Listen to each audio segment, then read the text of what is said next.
All right, this is Precalculus Chapter 12, Lesson 5. So these are nonlinear systems. We're going to have equations to the second degree. You cannot use matrices when we have second degree equations. This brings us back to Algebra 2. So here we have two equations. Both are second degree. This second one is a circle, probably. This first one, a hyperbola. We're going to have 4 points of intersection. That's what we're going to solve for, those 4 points of intersection. Always, when you have two equations, both of them are second degree, you're using elimination. Always. Always using elimination. Never substitution. These are pretty easy. If I add them, my y's eliminate. And I'm left with 2x squared equals 18. I divide both sides by 2. We end up with x squared is 9. When I take the square root, x is plus and minus 3. So I go ahead and I write, knowing I'm going to have 4 coordinate pairs where these graphs intersect. I know I'm going to have 2 with positive 3, and I'm going to have 2 with negative 3. I'm not always solving for x first, so I do have to engage my brain and say, am I solving for x or am I solving for y? All right, so we will plug 3 in for x and solve for y. I'm going to go into the second equation.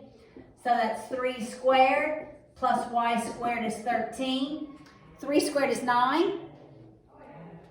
So I'll subtract 9 from both sides. We end up with y squared is 4. When we take the square root, the value of y is plus and minus 4. So when I plug in 3, it's both plus and minus 4.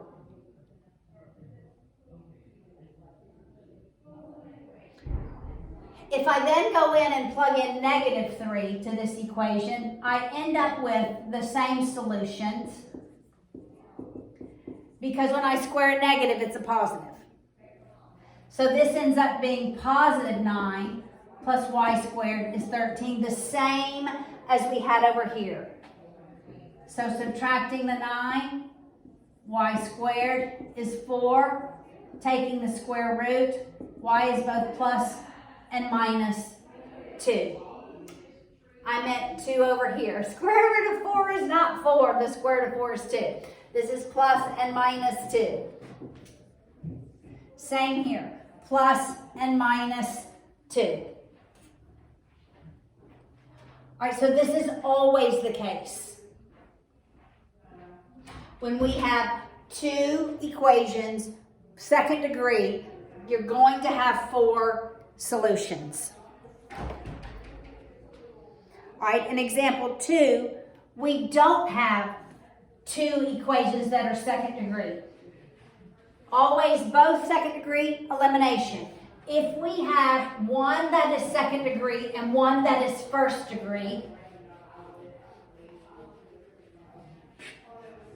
that means one is a line. All first degree equations are linear.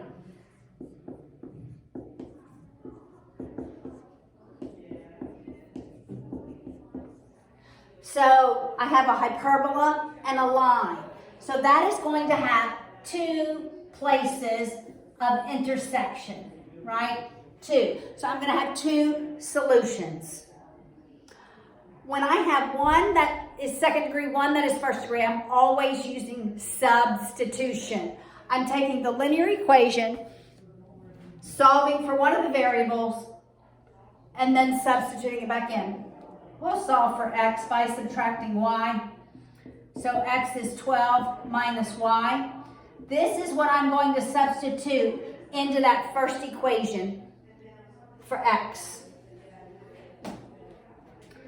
So we have 2 times 12 minus y, but that value is squared. Minus y squared equals 1. So I'm going to go off to the side and square 12 minus y.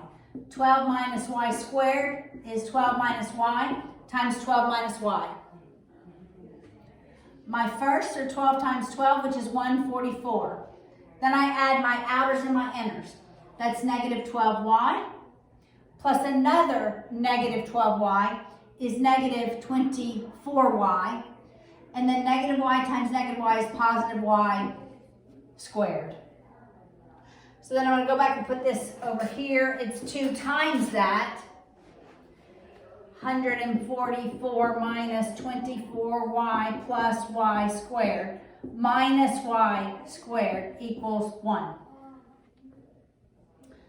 right, so I distribute that 2. This takes a little more time. The other way seemed much easier. So that's 288 minus 48y plus 2y squared minus y squared. I'm going to subtract that 1 to set it equal to 0.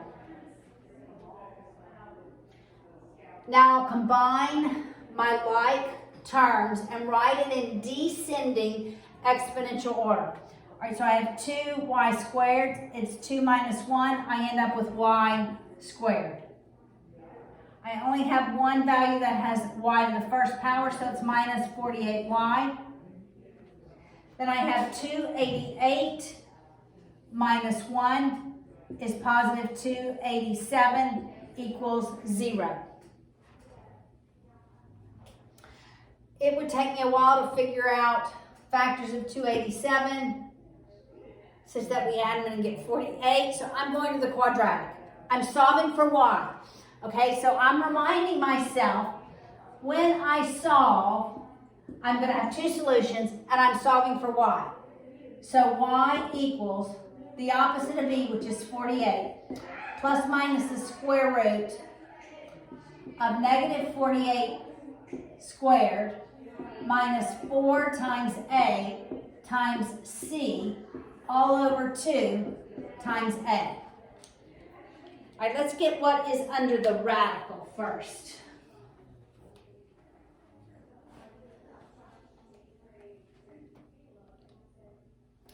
So 48 squared is 2304. You with me?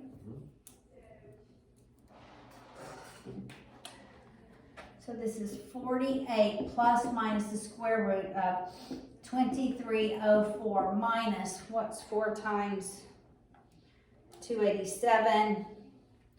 1148 over 2. Let's see what is under this radical. 2304 minus 1148. This is 1156. I'm going to take the square root of 1156, see if it's I bet it's a nice even number. It's 34. All right, so y equals 48 plus 34 over 2, and y equals 48 minus 34 over 2. I'm actually going to solve it. I'm not going to leave it like that. I'm going to get the actual values for y. So 48 plus 34 is 82. 82 divided by 2. This is 41. So one of the solutions is 41. This is 48 minus 34. That's 14. 14 divided by 2 is 7. So 1 is 7. Reminding myself that I was solving for y. Now, I have to go back in and solve for the value of x. This is where I'm going, right here. It's the easiest place to go. X is the value of 12 minus y. 12 minus 41 is negative 29. So when y is 41, x is negative 29. When y is 7, 12 minus 7 is 5. X is 5. So I have the two places where those two graphs are concurrent.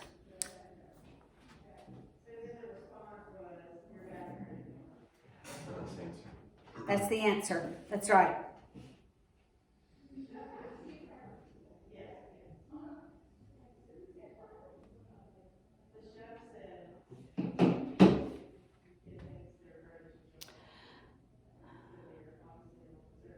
All right, let's look at the very last example, because we're not going to work any of those that have multiple x's and multiple y's.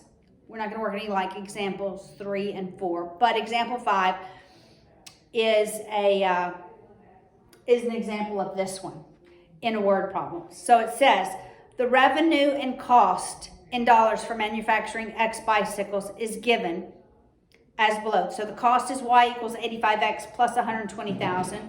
The revenue is Y equals negative 0.04X squared plus 320X. The solution to where these two equations are concurrent is called the break-even point. That the break-even point occurs when the cost equals revenue.